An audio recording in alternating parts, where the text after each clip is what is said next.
saúde mental de estudantes universitários. Porque as instituições de ensino superior têm falhado nas suas estratégias de ação com essas questões. E porque individualizar as questões de saúde mental é um grande problema. Vamos conversar.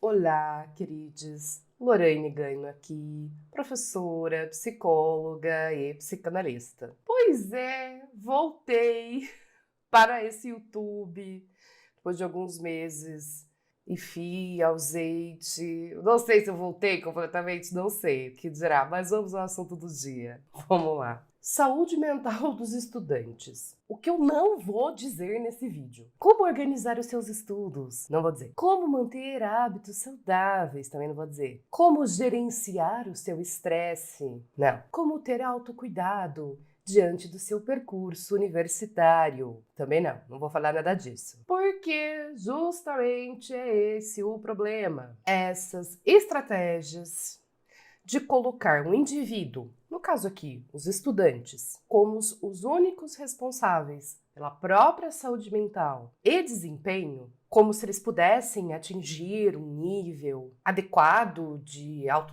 autodisciplina e gestão, é falho. E, na realidade, essas estratégias, que eu disse que eu não vou dizer, não vou falar sobre isso, reforça o que adoece o sujeito, que é individualização. Então, o que vamos falar nesse vídeo? Obviamente, do problema da individualização do sofrimento psíquico, até acho que eu vou me alongar um tantinho nessa conversa, mas além disso, como quero falar com estudantes e com instituições de ensino superior, refletir sobre as principais estratégias adotadas pelas instituições de ensino superior, que é a clínica terapêutica, e também quero refletir sobre caminhos para soluções. Caminhos, porque dar soluções para questões de saúde mental de qualquer área e também de estudantes é bem complexo. Então, vamos lá. A saúde mental do estudante universitário brasileiro é delicada, vamos dizer assim. E não sou eu que estou dizendo isso, né? Não são as vozes da minha cabeça. Mas sim, diversas pesquisas que têm mostrado que alunos universitários estão mais vulneráveis ao aparecimento de sintomas psíquicos relacionados à depressão, ansiedade, etc. E ok, as universidades já se deram conta disso, as instituições de ensino superior, e já faz alguns anos que vemos iniciativas de acolhimento aos estudantes com essas demandas. Geralmente, essas iniciativas se configuram como grupos ou equipes de atuação que recebem diferentes nomes de acordo com a instituição de ensino superior. Eu já vi nomes como Núcleo de Atendimento ao Estudante, Núcleo de Apoio ao Estudante, Núcleo de Apoio Psicopedagógico, enfim, varia um tanto o nome. Mas percebam que são estratégias clínico-terapêuticas. E aí, desses grupos, equipes, ações que temos tido nesses últimos anos, muitas delas se focam no acolhimento individual, psicoterapia ou encaminhamento para psicoterapia desses estudantes com essas demandas. E será que isso é suficiente? E para começar a fazer essa conversa com vocês, eu fiz uma busca rápida lá no Google Scholar com os termos saúde mental estudante universitário brasileiro. E eu achei muito rico porque temos aí várias pesquisas sobre o tema. O que eu acho muito legal. Por quê? Há 7 anos atrás, quando eu estava ali entre o mestrado e o doutorado e me interessei muito por esse tema, nós não tínhamos tantas pesquisas publicadas assim no Brasil. Tínhamos sim algumas, mas muito mais focadas em estudantes de medicina. Então era mais restrito esse tipo de pesquisa e que, enfim, reflete o que essa preocupação ela é um tanto nova. Então, isso ter aumentado o número de pesquisas é muito bom, porque afinal, então, estamos finalmente falando de um assunto tão fundamental, mas, por outro lado, Essas pesquisas têm denunciado o comprometimento da saúde mental dos estudantes universitários. E aí, isso já é um indicativo da sociedade como um todo, enfim, dos problemas da sociedade como um todo e também dos problemas institucionais. E uma das pesquisas mais famosas que saiu nesses últimos anos é a que foi publicada na Nature Biotechnology em 2018 e que diz que estudantes de pós-graduação, especificamente, são 6 vezes mais propensos a desenvolver depressão e ansiedade que a população em geral. Inclusive, vou deixar o link para uma matéria da Consciência apresentando essa pesquisa aqui na descrição. E além disso, uma pesquisa específica com estudantes de pós-graduação brasileiros foi publicada ano passado e desenvolvida pela Fiocruz em parceria com a Universidade Federal Fluminense, que trouxe os efeitos da pandemia de Covid-19 em estudantes de pós-graduação. E aí nem é difícil imaginar o resultado dessa pesquisa. Dos estudantes participantes, vamos aos números alarmantes. Nesse período da pandemia, 82% se sentiu desmotivado, 79% teve dificuldade de concentração, 62% teve crises de ansiedade. Gente, 62% é muito alto. 62% também teve dificuldade para dormir e a lista segue. E também o link para a reportagem que explica essa pesquisa também está aqui na descrição. E o meu interesse sobre esse tema vem de diversos lugares que ocupei nesse mundo acadêmico, como estudante, porque eu fui sentindo os impactos da vida acadêmica desde o meu 5º ano de faculdade e depois fui revivenciar e me tornar mais um número para essas estatísticas de saúde mental lá na pós-graduação. Stricto sensu, no mestrado e no doutorado, quando recebi o diagnóstico de TAG, transtorno de ansiedade generalizada. Olha que beleza! Mas não só como estudante. Depois, já docente, me angustiava ver o adoecimento psíquico dos alunos na instituição. E essa conversa com vocês também foi muito inspirada pela leitura de um artigo chamado Individualização e Sofrimento Psíquico na Universidade, entre a clínica e a empresa de si. O título já é ótimo. Dos autores Thiago Marques Leão, Áurea Maria Ianni, Karine Sayori Goto. Espero que eu esteja falando os nomes certos. Que foi publicado lá em 2019 e que discutem as estratégias institucionais da USP para o cuidado da saúde mental dos seus estudantes. E sim, essa pesquisa, o link para o artigo, está aqui na descrição do vídeo também. E eles trouxeram nesse artigo essa inquietação que eu já estou falando para vocês nesse vídeo e que sempre também foi minha. Porque essas ações, sempre muito focadas apenas no estudante em si, ele sozinho, ou seja, ações relacionadas à psicoterapia, acolhimento, orientação, aquelas que eu dei exemplo lá no início do vídeo, elas são muito limitadas quando a gente pensa no cuidado e ações em saúde mental. E o que os autores desse artigo fizeram foram analisar as notícias publicadas pela própria USP referente às campanhas do Setembro Amarelo. Para quem não lembra, mês de prevenção ao suicídio, que eu tenho diversas críticas, mas isso fica para outro vídeo. E aí, os pesquisadores procuraram entender como que a sociedade compreendia o fenômeno do suicídio e quais as estratégias de prevenção e cuidado diante do fenômeno. O Thiago, a Áurea e a Karine, eles comentam sobre a iniciativa que foi o Escritório de Saúde Mental da USP. Escritório. Enfim, quando a Pró-Reitoria, em 2018, chamou profissionais da universidade para organizar um projeto de acolhimento aos estudantes. E, inclusive, foi publicado o Mapa de Saúde Mental da USP, que descrevia todos os projetos de acolhimento à saúde mental dos estudantes na universidade, na USP. E aí, desses projetos, tirando um específico que acontecia em São Carlos, que promovia atividades ligadas ao bem-estar, como yoga, meditação, todos os outros projetos de acolhimento à saúde mental do estudante da USP envolviam atendimento individual com psiquiatra e psicólogo e alguns poucos atendimento em grupo. E aqui eu vou contribuir um pouco, gente, com a minha experiência pessoal. Eu vou brincar aqui, chamar de estatísticas da Taloura.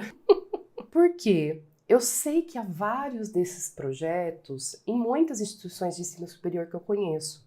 Ou ainda, além desses projetos, tem disciplinas da graduação que têm nomes parecidos como saúde e bem-estar do estudante, coisas assim. E falando dessas disciplinas, embora não seja o foco desse vídeo, mas a conversa está relacionada, o conteúdo dessas disciplinas, muitas vezes, enfocam o que a gente chama de autogestão e autocuidado. Assim como esses núcleos, grupos, equipes de atenção à saúde mental do estudante, também acabam focando nas orientações e vão oferecendo, por exemplo, técnicas de estudo, organização, etc. E aqui já temos um ponto importante para discutir, que é uma ideia, uma fantasia de que se tivermos e sabermos aplicar as técnicas adequadas, seríamos capazes de administrar tudo, inclusive aspectos psíquicos de saúde mental. E percebam que essa fantasia ela é muito forte, inclusive na minha vida, seja como professora e na clínica, eu ouço constantemente: Lorraine, eu não tenho disciplina, eu sou uma pessoa desorganizada. Pois é. Será que a falta de disciplina, desconhecimento das técnicas de autogestão e cuidado, ou a coisa toda é realmente impossível de se administrar sozinho? E sim, eu sei que essa sensação de que não temos disciplina, ela persegue um tanto porque ela é gerada por um discurso dominante que teríamos que ser capazes de nos administrar e gerir como uma empresa. Estamos falando, portanto, de performance. E, bom, vocês já devem ter ouvido falar, eu inclusive já falei em outros vídeos, mas quem discute isso na contemporaneidade é o Byung-Chul Han, filósofo. O livrinho dele, Sociedade do Cansaço, já indiquei aqui, vou indicar de novo, qualquer coisa o link está na descrição. Mas voltando à discussão dos autores da pesquisa sobre as ações da USP, eles trazem que na USP também se repetem essas estratégias cuidar da saúde mental que eu estou falando para vocês, que é as estratégias clínico-terapêuticas e as estratégias do que é chamado educação em saúde. E, de novo, reforço que as duas estratégias têm em comum um enfoque individual da experiência de sofrimento psíquico. E não que essas estratégias, ou quem propõe, ou quem está nas estratégias, não considerem outros aspectos sociais, outras dimensões que implicam esse sofrimento. Mas percebam que falamos de uma visão que irá colocar o sujeito, aliás, melhor, o indivíduo, como responsável pela produção, administração e cura do seu próprio sofrimento. E aí os pesquisadores desse artigo vão contribuir com essa discussão trazendo um sociólogo alemão chamado Ulrich Beck, que traz a teoria da individualização e também o conceito da sociedade de risco. E aí, se vocês já não entenderam isso, vou falar, vão ler lá o artigo depois, porque afinal os autores falam disso muito bem, vou ter que fazer aqui um resumo. Para a gente entender o quanto a teoria da individualização, ela diz muito, inclusive sobre a construção de sociedade e subjetividade que temos atualmente, vamos começar a pensar que essa modernidade foi trazendo cada vez mais um sentimento de inadequação e uma sensação aos humanos de perdidos. Antes tínhamos instituições mais sólidas, que davam mais direcionamentos do que devemos fazer. Além do Beck, tem outro autor também discute isso, que eu acredito que muitos de vocês conheçam, que é o Bauman. E vou deixar um livrinho do Bauman, O Sociedade Líquida, né, mais famosinho, aqui no link. Aqui no link, não, aqui embaixo na descrição para quem quiser. E essas perdas de referência nos colocam numa angústia com a liberdade. E falando em angústia, cabe lembrar que Freud já nos dizia, né, que por conta de todos os pactos sociais que temos por estar em sociedade, a angústia é inevitável. E aqui também eu acrescento outro autor. Nossa, hoje eu tô assim, ó, citando todo mundo. O Biermann, psicanalista brasileiro, que enfatiza o quanto esse sofrimento inerente à condição humana em sociedade se agudizam na contemporaneidade, inclusive gerando um desamparo da subjetividade. E esse desamparo acontece, por tudo isso que estamos falando, além de todas as mudanças que vivemos atualmente, até mesmo relacionadas à velocidade das coisas, à performance, às espetacularizações, enfim. E se antes tínhamos essas instituições que nos guiavam, e gente, entendam, instituições envolvem instituições de todos os tipos, sejam família, igrejas, estado, escola, etc., que mediavam esse sofrimento com o mundo. E o que acontece é que todas essas instituições que eu falei têm saído de cena, vamos dizer assim. Ou seja, nos faltam mediadores sociosimbólicos. Então, vamos lá. Antes, todas as ameaças que enfrentávamos, tínhamos esse mediador. E agora não temos mais, ou temos muito pouco, comparado ao que foi a sociedade antes da contemporaneidade. E para encurtar um pouco a discussão, vou entendendo que é daí que vai se criando a ideia de que apenas o indivíduo ele é responsável por si, não mais as instituições, empresa, escola, família, etc, etc. E aí, então é o indivíduo que tem que se proteger e é o indivíduo que tem que dar conta de tudo. Portanto, isso está ligado ao processo de individualização. Essa é uma conversa que o Byung-Chul Han também faz lá na Sociedade do Desempenho, né? Aquela ideia de eu, empresa, né? Eu, empresa, eu SA, né? Você SA, aquela revistinha famosinha por aí. Enfim, então, se sou eu responsável por tudo, portanto, cabe a mim me gerir para que eu tenha um bom desempenho. Porque temos uma cobrança também ligada à sociedade contemporânea, que é da produção. Eu tenho que me gerir para produzir muito. E também, conhece uma ideia que é, se eu não fizer, ninguém fará por mim? Então eu tenho que me virar? Só que, ok, né? Isso a princípio parece uma ideia muito libertadora. Você consegue tudo, afinal é só você se organizar e fazer. Então temos um problema enorme aqui, que é que para isso dar um pulo para sintomas de ansiedade, angústia e desamparo é bem fácil, porque vamos ficando cada vez mais sozinhos. E esse discurso tem tudo a ver com o neoliberalismo, esse discurso do meritocracia, sabe? Ele é muito reforçado, né? Aquela história de trabalho enquanto eles dormem, você é capaz de tudo, o livro O Segredo. Enfim. Percebam, se você for um ótimo gestor de si, terá ótimos resultados em qualquer dimensão da sua vida. Tá entendendo o tom super liberal da coisa? Pois é. Só que o outro lado dessa moeda, além de toda a questão do desamparo, também envolve o seguinte: se o sucesso só depende de você, o fracasso também é totalmente sua responsabilidade. Se algo der errado, ou não for suficiente, você, e só você que falhou, não foi disciplinado o suficiente, etc. E aí vem o quê? Culpa.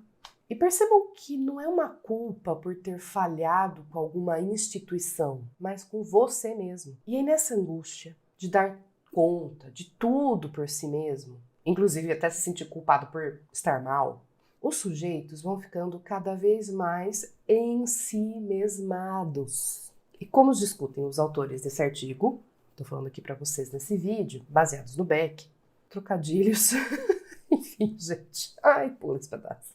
Baseados no Ulrich Beck e também no Han, esses sujeitos, cada vez mais ensimesmados, são menos abertos às coletividades, o que explica também, entre tantas outras coisas, o enfraquecimento de movimentos sociais e políticos, dentro de várias dimensões, mas como estamos falando aqui da especificidade da universidade, o enfraquecimento desses movimentos sociais e políticos entre os estudantes. E aí temos uma ideia que esse senso de coletividade fica completamente prejudicado. Então vamos costurar isso tudo aqui. Começar. Vamos pensar que essas estratégias de cuidado clínico-terapêuticas também estão reforçando essa individualização, seja a questão da psicoterapia, da psiquiatria, ou até mesmo a educação em saúde mental, né, que vai ensinando como cada um tem que gerir. Por quê? Quando a gente tem um enfoque, quando a gente pensa em psicoterapia ou em encaminhamento para o psiquiatra, que é a ideia de identificar ou rastrear sofrimentos que podem se tornar adoecimentos psíquicos. psíquicos. Inclusive, isso também não acontece só com o profissional. A gente também pode falar dessas equipes de saúde mental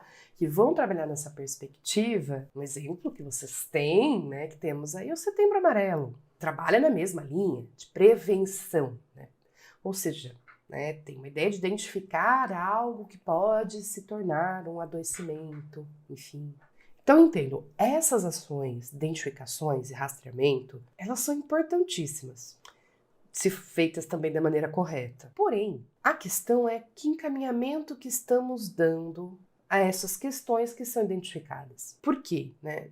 Quando a gente pensa, inclusive, em consultas individuais, em diagnósticos, em psicodiagnósticos, a gente está falando de uma questão para o sujeito. E aí essas ações acabam não ajudando o sujeito a entender que o sofrimento dele vem também de uma natureza supra-individual, que envolvem, por exemplo, demandas excessivas da universidade, demandas familiares de trabalho, relações abusivas, inclusive dentro da universidade, dificuldades da formação, do desempenho acadêmico, etc. E aí, voltando até mesmo a essa questão do psicodiagnóstico, há uma individualização da questão. Por quê? Parece que é apenas um mau funcionamento do indivíduo. Ou seja, né, colocar uma questão de doença mental ou diagnóstico psiquiátrico, aquilo fica sob a responsabilidade do indivíduo. Sabe aquelas coisas assim, mas isso acontece porque você tem TAG, transtorno de ansiedade generalizada. Então, percebam o risco do processo de individualização. E aí, vamos lá, eu não tiro a importância de se olhar como essas questões específicas do sujeito impactam e de fato cuidar disso, seja por psicoterapia, acompanhamento psiquiátrico, análise pessoal, etc. Mas a questão é colocar todas as fichas só nisso, porque isso dificulta um olhar ampliado, como eu acabei de dizer, e desfavorece a possibilidade de movimentos coletivos, além de a instituição ter que se implicar como responsável na produção desse sofrimento. Ou seja, se a gente coloca o indivíduo que é ansioso, não é toda a lógica da universidade de desempenho acadêmico, né, que é o problema, é o sujeito que é ansioso. E outro exemplo dessa falta de implicação da própria instituição, muitas vezes, é que a gente ouve com bastante frequência relatos de abusos morais que são atribuídos a determinados professores, a determinados programas, a determinados cursos, etc., não são tomadas em um tipo de iniciativa.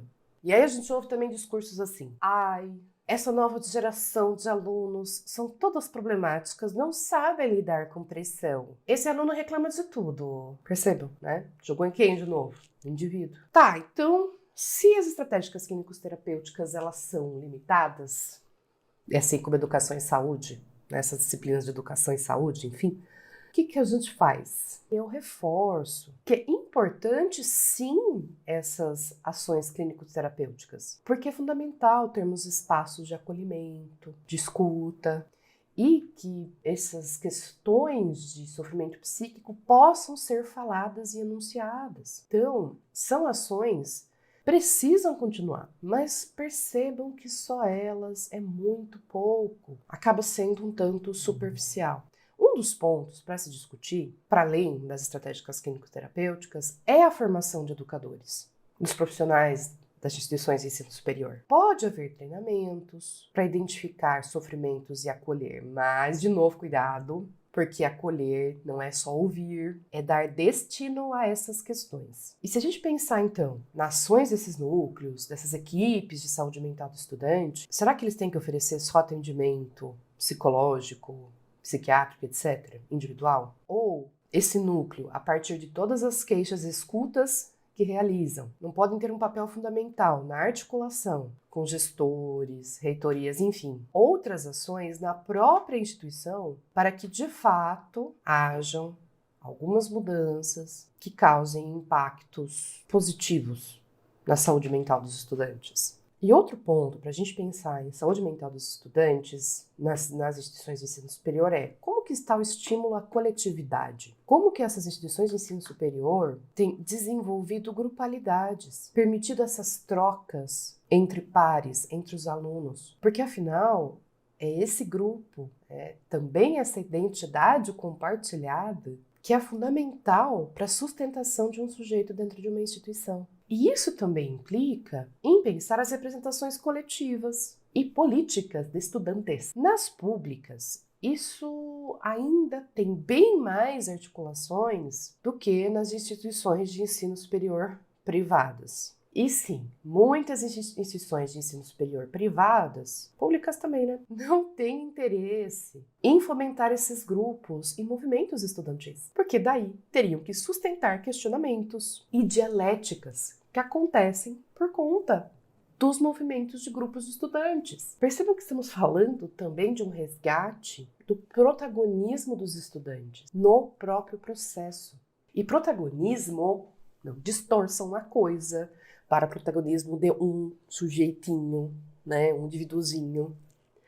Estamos falando de um protagonismo que só acontece a partir da coletividade desses estudantes. E falando nisso, outras ações para pensar as questões de saúde mental dos estudantes universitários envolve as próprias instituições de ensino terem conversas e parcerias com outros coletivos da sociedade civil e outras instituições para que se possa construir uma rede de cuidados e reflexão. Exemplo básico. Será que instituições de ensino superior não poderiam articular parcerias com movimentos negros, com movimentos indígenas, com coletivos de comunidades, enfim, para trazer essas discussões tão fundamentais para os alunos, né? Promover a integração, discussões sobre pertencimento, enfim. E seguindo um tanto por esse caminho das questões sociais e culturais, o quão são fundamentais políticas de assistência aos estudantes, que envolvam apoio financeiro, social, de moradia, de alimentação,